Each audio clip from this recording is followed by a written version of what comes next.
Hello and welcome back to another episode of the Everyday Christian Podcast. I'm your host, Chase Green.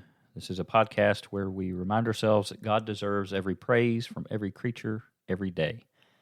This is Season 8, Episode 11, The Vanity of Life. We're looking at Ecclesiastes chapter 6, verses 1 through 12 this week.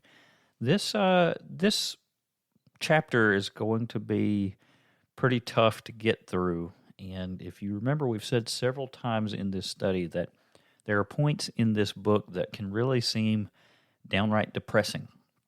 But you have to understand, again, Solomon is telling us essentially how depressed he was when he was thinking about life and the vanity of it all before he realized the true point of life, which is to fear God and keep His commandments. So, with that in mind, if we can keep in mind that our goal, our point to life, our all, the whole duty of man is to fear God and keep His commandments, living for Him, then we're going to be okay, and it's going to help us to not be distressed and depressed when we read through this chapter. So keep that in mind. Solomon is telling us how he felt before he finally figured out the true meaning of happiness at the end of his life. So I'm going to go ahead and start reading in chapter 6, verse 1. It says, "There is an evil which I have seen under the sun, and it is common among men. A man to whom God has given riches, and wealth, and honor, so that he lacks nothing for himself of all he desires. Yet God does not give him power to eat of it, but a foreigner consumes it. This is vanity, and it is an evil affliction. If a man begets 100 children, and lives many years, so that the days of his years are many, but his soul is not satisfied with goodness, or indeed he has no burial, I say that a stillborn child is better than he.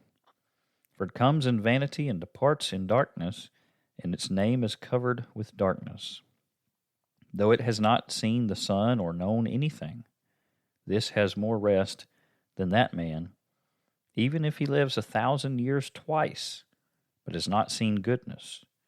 Do not all go to one place? All the labor of man is for his mouth, and yet the soul is not satisfied. For what more has the wise man than the fool? What does the poor man have who knows how to walk before the living? Better is the sight of the eyes than the wandering of desire. This also is vanity, and grasping for the wind.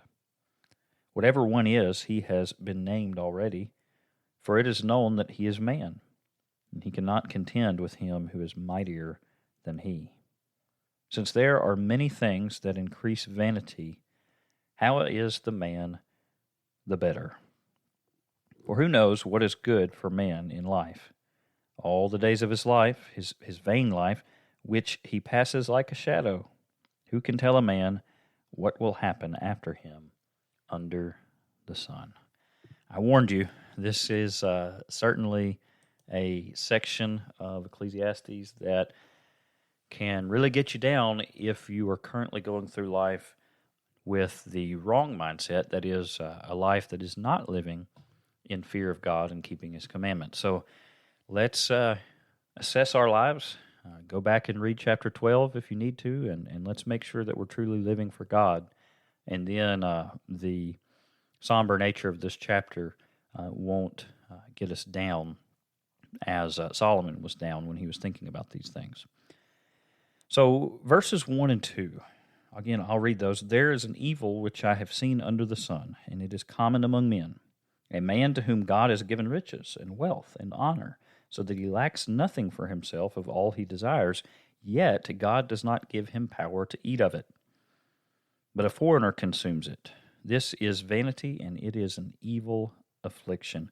What is the evil that Solomon is speaking of in these two verses? The fact that God has given riches and wealth and honor to a man, perhaps a great king, only for it to quickly be taken away. Now, is Solomon accusing God of evil here? Is Solomon saying that God did evil? Before we respond to that, I want to read a couple of verses, and we're going to look at Exodus chapter 32. Exodus chapter 32, verse 14. And I'm going to read this in the Old King James Version. It says, And the Lord repented of the evil which he thought to do unto his people. This is surrounding the golden calf that was being worshipped after Moses came down from the mountain. It says, The Lord repented of the evil which he thought to do unto his people. So is this saying that God thought about doing evil, that is something sinful? And then another verse that we want to look at is Jonah 3, verse 10. Jonah 3, verse 10, the Old King James Version on this one as well. It says, And God saw their works, that they turned from their evil way, that is, the people of Nineveh, and God repented of the evil that he had said that he would do unto them, and he did it not. So again, are these verses saying that God was going to do evil in the sense of sin? Of course, the answer we know is absolutely not. God is all good. He is, of course, not going to sin. So what might this meaning of the word evil be in this context? We have to remember that words can mean different things depending on their context. Also, time sometimes changes the meaning of words as well. But I'm going to reread parts of these verses in the New King James Version.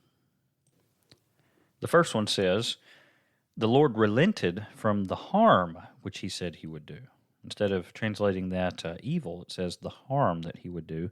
And then the other verse says, God relented from the disaster that he said he would bring upon them. So I like the New King James Version here for obvious reasons. It doesn't use that word evil, which we usually think of as a sinful context, but it changes it to the harm or the disaster.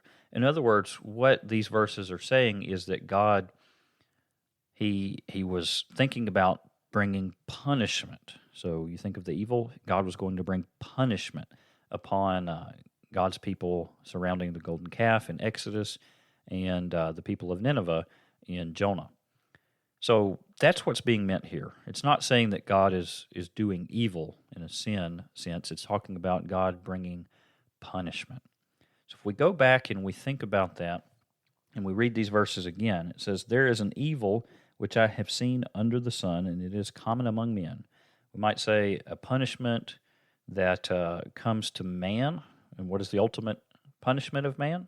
Death, right? Romans 6, verse 23. So there is a punishment that is common to man, or there's just a bad thing that happens that is common to man, and Solomon has seen it under the sun. And then he says, verse 2, A man to whom God has given riches and wealth and honor, so that he lacks nothing for himself of all he desires, yet God does not give him power to eat of it, but a foreigner consumes it. This is vanity and an evil affliction. A bad thing, we might say, a bad lot in life.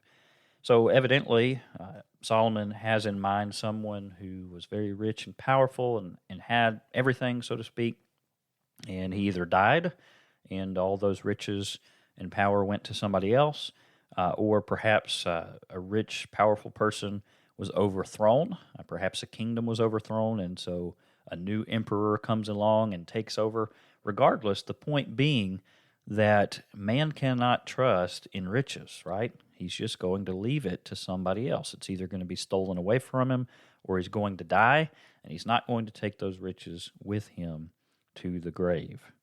So, self-explanatory, and it kind of goes with what we've been talking about the last week or two. But let's go ahead and read verse 3. If a man begets 100 children and lives many years, so that the days of his years are many, but his soul is not satisfied with goodness, or indeed he has no burial, I say that a stillborn child is better than he, for it comes in vanity, the stillborn child does, and departs in darkness, and its name is covered with darkness. So again, very somber couple of verses here, but basically Solomon is comparing a life considered to be successful on the surface. Psalm 127, children are an heritage from the Lord. Having a lot of children was tremendously valued, I think more so in ancient times than sometimes people value less today. But children, 100 of them, think of all the blessings that that would have been. Incidentally, sometimes my wife and I have 4 children, and sometimes we're walking through Walmart or whatnot, and someone will tell us, "You've got your hands full." And I always want to say, well, yes, we do, but our hands are full of blessings because the children certainly do bring wonderful, wonderful blessings. But anyway, so you've got someone with 100 children, 100 blessings from the Lord, we might say, and yet the life that he lived is considered a waste from the standpoint that he did not fear God and keep his commandments. So it says, but his soul is not satisfied with goodness. There's a glimpse of chapter 12, verses 13 and 14.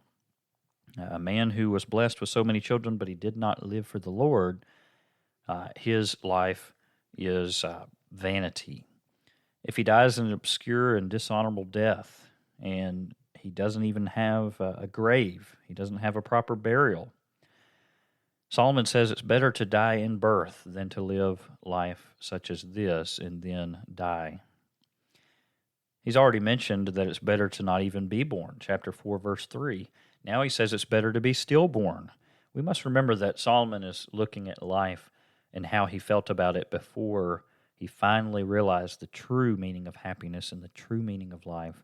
Again, chapter 12, verses 13 and 14. Let's not get discouraged when we read very, very somber words here from Solomon. As long as we have our life in order, and we really are fearing God and keeping his commandments, we can read this knowing the end game, so to speak. Verse number 4, again, he talks about how it comes in vanity and departs in darkness, and its name is covered with darkness. In other words, the stillborn child comes and goes so quickly. Sadly, society forgets that child, and yet that child was better off than the one who lived a long life but did not know goodness, did not fear the Lord. Verses 5 and 6, though it has not seen the sun or known anything, this has more rest than that man, the previous man, even if he lives 1,000 years twice, but has not seen goodness. Do not all go to one place? The stillborn child never got to experience life outside the womb, and yet there is more solace for the stillborn child than a man who lives an entire life multiplied by 20, maybe 100 times 20, right? 2,000 years. And yet there's more solace for this stillborn child than a man who lives 20 lifetimes and doesn't experience the true goodness of fearing God and keeping his commandments. Do not all go to one place, of course, a reference to Hades, the place of waiting for judgment, the grave. Verse number 7, all the labor of man is for his mouth, and yet the soul is not satisfied. All of man's labors are to provide for and feed for his physical sustenance. The soul, on the other hand, the only thing that has lasting value, is just overlooked by many and not cared for. I'm reminded of Matthew 16, verse 26, which says, for what profit is it to a man if he gains the whole world and loses his own soul? Or what will a man give in exchange for his soul? I've preached a sermon before called Your MVP, and I'm not talking about a MVP of the NBA or the NFL. I'm talking about your most valuable possession, and that would be our soul. Again, Matthew 16, verse 26. Verse number 8, for what more has the wise man than the fool? What does the poor man have who knows how to walk before the living? What advantage really does the wise man have over the fool, looking at the perspective that they both have the same end, the grave? What does the poor man have who knows how to walk before the living? This is a little trickier in wording, but it seems to indicate a rags to riches kind of story in which a poor man learns to walk in such a way in life that he starts from nothing and works his way up. Even so, what good is that in the end of life? Even if one did work his way from rags to riches, what good is that if he didn't live for the Lord? Verse number 9, better is the sight of the eyes than the wandering of desire. This also is vanity and grasping for the wind. This could also be translated, better is what the eyes see than the wandering of desire. That could be translated than the wandering of the soul, perhaps. The point being, be content with what you have. Don't wander. Don't lust and covet after more. Be satisfied in your soul with what God has given you. This also is vanity and grasping for the wind, lusting, coveting, desiring what you don't have. is vanity. It's grasping for the wind. I'm reminded of, I think it's the 10th commandment, Exodus 20, verse 17, you shall not covet your neighbor's house, you shall not covet your neighbor's wife, nor his male servant, nor his female servant, nor his ox, nor his donkey, nor anything that is your neighbor's. Solomon essentially is speaking out against covetousness, which is the keeping up with the Joneses effect that we've mentioned previously this season on the podcast. Verse number 10, we're getting close to the end here. Whatever one is, he has been named already, for it is known that he is man, and he cannot contend with him who is mightier than he. This is continuing Solomon's thoughts on the brevity of life. Some tried to bring in Calvinism here. They say, see, everything that man decides to be in this life was already decided by God. That's not the right interpretation of this verse. Too many clear passages show that that cannot be the case. Man has free will. There is a key to determining the meaning of this verse, I think. It's found in the word man, incidentally. I think that there's a play on words here. In Hebrew, the word man is Adam, and in Hebrew, the word for the ground is Adamah. So just a slight adding on to Adam is Adamah, and they're very similar words. So the reason being, man was formed from the dust of the ground. Adam was formed from the Adamah. And so this is saying that before man is born, because of sin, it is determined already that man's going to return to the dust of the ground when he dies. So Solomon says, whatever one is, he has been named already, for it is known that he is a man, an Adam, and he cannot contend with him who is mightier than he, God. And God has proclaimed that from dust to dust we shall return. We go back to the Adamah. And so whether we're the rich man in life or we're the poor man or we're the poor man that works his way to the riches, either way it doesn't matter. We're still going to return to the dust. Death will come upon all of us regardless of our station in life. Verse number 11, since there are many things that increase vanity, how is man the better? Many things that increase vanity, a list that is almost unending, countless things that are pointless if they're done with the wrong priorities of life. So how is man any better? Finally, verse 12, for who knows what is good for man in life? All the days of his vain life, which he passes like a shadow. Who can tell a man what will happen after him under the sun? What's the answer to those two questions? Or might we say, who is the answer? Again, I'll read it again.